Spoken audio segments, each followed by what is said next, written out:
this is already a night that seems as though there would be no rest. And no, it is not. There is no rest for the wicked. There is literally no rest because it is back-to-back contents. These housemates are already at the edge of their seats, at the edge of their emotions, mental, emotional, and physical, because there was an eviction.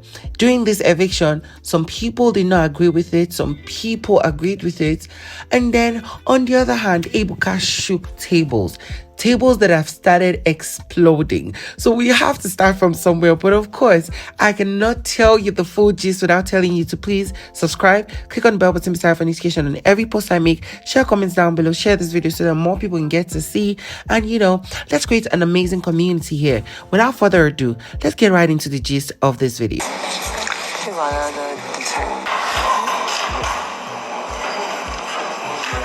So yeah, during the eviction, Ebuka shook the Zinwe pair table. It's not like as though the table has not been shaken, it has been shaken, but he needed to tell the other pair, Oga, here it's in person they talk for your back or that person you love. So Ebuka was like, you said something that, you were the one who had been putting more energy in this relationship. You do everything. And, he does not have anything to contribute. So I want to ask you, what does Zion contribute in this relationship? She's like, oh, that's not how I meant it. That's not how I said it. What I'm saying is this, that, I've been holding his hand all the way throughout till this point. We've been through thick and thin and all the nayards. At a point when she was done, Ebuka was like, that's not really an answer. But anyways, it is what it is. He moved on. Of course, Zion was laughing and smiling, which was fake. Just like, she was fake about with her smile when, it was revealed what Ness said about her. After that, Zion just went straight and had a conversation with the Mbadiwe twins. I didn't get to see that. But what I got to see was that Chinwe was with Ruthie and DJ Flo. And, I think there was also Victoria around there.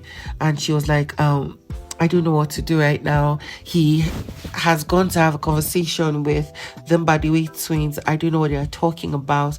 I'm even scared. I don't know how to approach it. What do I do? They encourage her to have a conversation with him and see that, everything is still back to where it was since they've settled their beef.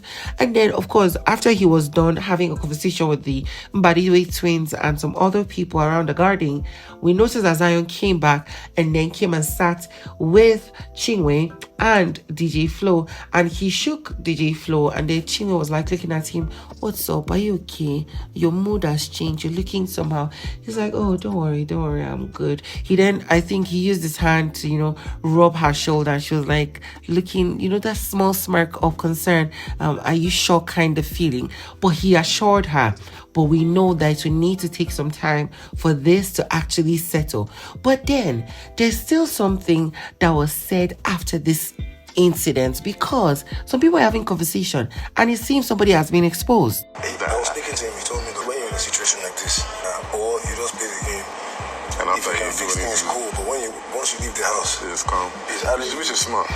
So like I said, somebody has been exposed, and it seems that it is Zion in terms of his relationship with Chinwe. Now, we noticed that Sean, the Mbadiwe twins, and then Femi David, they were having conversation around section of the, Biggie's mansion.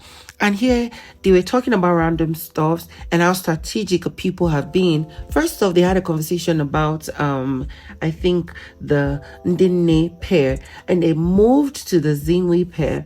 And Sean was like, what do you think? What do you guys think about it?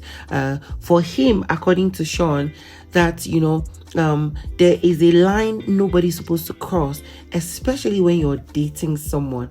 Like, how can you have a relationship with somebody for even if it's 5 months, you've had a relationship, how can you have a relationship for 5 months and then you're spilling such kind of talks around people you've just known for 1 week or two about the person you supposedly love and care about?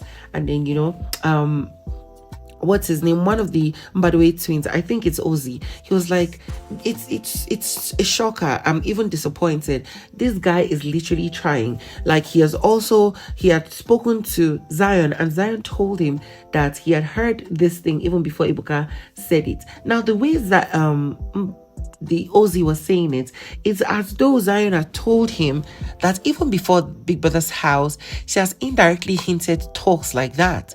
And then in Big Brother's house, after they had their fight, she also said it. And I'm thinking he heard it. If she did not say it to his face, he heard it from DJ Flo when he had a conversation with DJ Flo.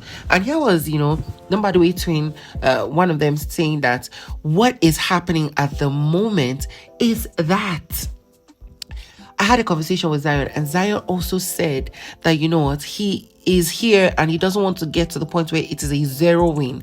That, if their relationship has come to this stage, it is not a problem. It is now a choice of, does he also explode and become like Chinwe and he end up leaving, or just following and chasing the dream till the end and achieve it. And then when they get out of the house, he is totally done with Chinwe. So yes, this is Ozzy exposing Zion. Now, I don't know how this will end up, because Sean is even saying that's actually a wise decision, that's really cool. Ozzy went on to say that that's why most men are scared of dating ladies who are either older than them or have more success than them. On the normal, it's supposed to be okay, but this is the kind of problem, because they are all shocked at how she could turn on the person she loves. Probably, I just hope that when she's about to go on stage and stuff, I will have less target on my back. As shocking as it might seem, the Mbadiwe twins are really, really hurt by the eviction of the Ndine pair. Now, immediately after the eviction, we noticed that they were sitting down dull.